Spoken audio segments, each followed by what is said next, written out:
Vote వజ్రాయుధం. Vote హక్కు మాత్రమే కాదు, అది ప్రజాస్వామ్య బాధ్యత. దేశ భవిష్యత్తును మార్చే వజ్రాయుధం ఓటు.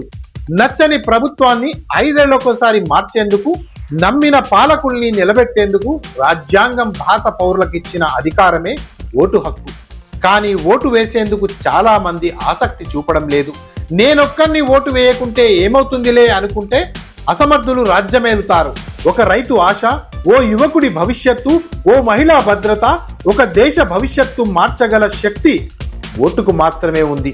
18 ఏళ్లు నిండిన ప్రతి పౌరుడు ఓటు హక్కును నమోదు చేసుకొని ఆ హక్కును సద్వినియోగం చేసుకోవాలి. నీ ఓటు సింహాసనాన్ని కదిలించగలదు, అన్యాయాన్ని ప్రశ్నించగలదు, మార్పుకు మొదటి అడుగు వేయగలదు.